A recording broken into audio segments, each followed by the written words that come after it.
Bob is about to start psychoanalytic therapy. He's met his therapist Jane and is comfortable with her, but he still feels a little bit nervous. He's never been in therapy before. What kind of things are going to take place during his therapy sessions? Psychoanalytic therapy contains many different therapeutic techniques. These techniques are intended to increase awareness and foster insight into the client's behavior. 4 techniques will be discussed in this lesson: free association, dream analysis, analysis of transference, and analysis of resistance. We will follow Bob as he experiences these 4 techniques in his therapy sessions. Free association involves exploring a person's unconscious through spontaneous word association. Clients are encouraged to say whatever comes to mind when the therapist presents them with a word, no matter how trivial, illogical, or irrelevant the response may seem. It is the therapist's job to interpret the responses as patterns and the associations are identified. Bob has recently gone through a divorce. Dealing with this is what led him to seek therapy. Since Bob's therapist, Jane, knows this, she will ask Bob to do some free association with words he may relate to relationships or marriage. It would look something like this. Jane says, wife, and Bob says, mine. Jane says, wedding, and Bob says, promise. Jane says, husband, and Bob says, power. Jane says, love, and Bob says, obedience. Jane says, commitment, and Bob says, important. Jane had hoped this technique would uncover a theme to explore further in Bob's therapy, and she wasn't disappointed. A number of Bob's responses indicate that he associates marriage with control over someone. This is something that they can explore further in therapy. This is a central technique in psychoanalytic therapy. It is used to uncover unconscious desires or intense emotions that have been blocked by the client. Dream analysis is the investigation of repressed feelings that can be expressed in our dreams. Psychoanalytic theory believes repressed feelings often manifest themselves in our dreams. This happens because our defenses are lowered when we sleep. Dream analysis helps uncover this unconscious material. Dreams have 2 levels of content: latent content, or hidden motives, wishes, or fears, and manifest content. This refers to the dream as it actually appears. Dream analysis takes place as the therapist uncovers the disguised latent content within the actual manifest content of the dream.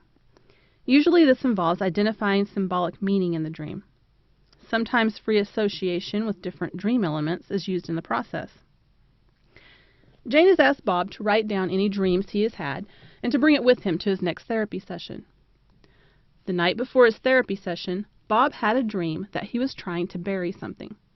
No matter how deep he dug the hole or how much dirt he put back in, the object could not be covered up.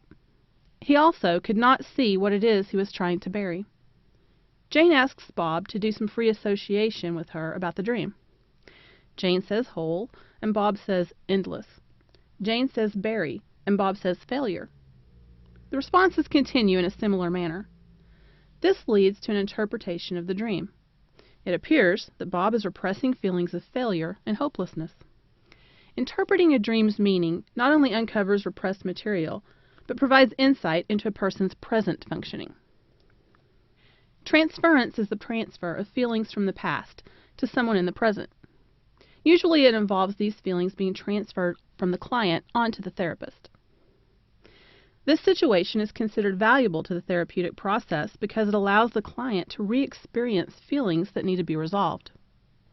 Let's look at an example of this with Bob. Jane is trying to direct the therapy session towards a discussion about Bob's feelings toward his ex-wife. Bob becomes angry with Jane and asks her why she always wants to be in control. Bob feels that because he is a man, he should be in control of the situation.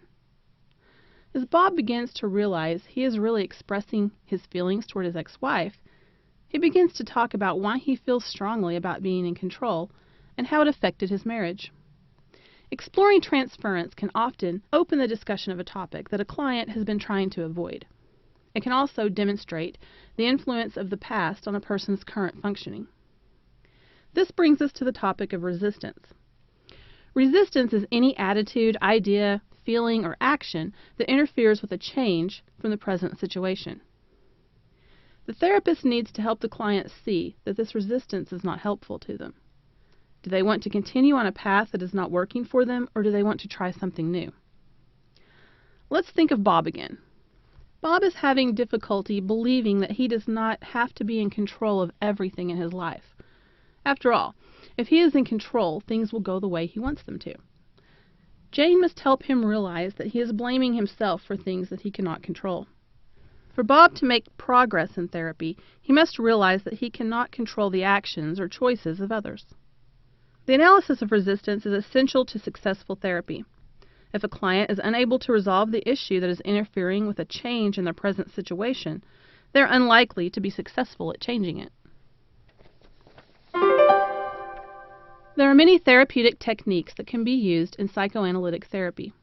4 of these are free association, dream analysis, analysis of transference, and analysis of resistance. Exploring a person's unconscious through spontaneous word association is free association.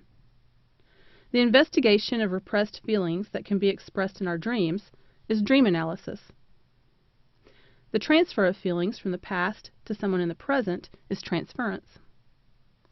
Any attitude, idea, feeling, or action that interferes with a change from the present situation is resistance.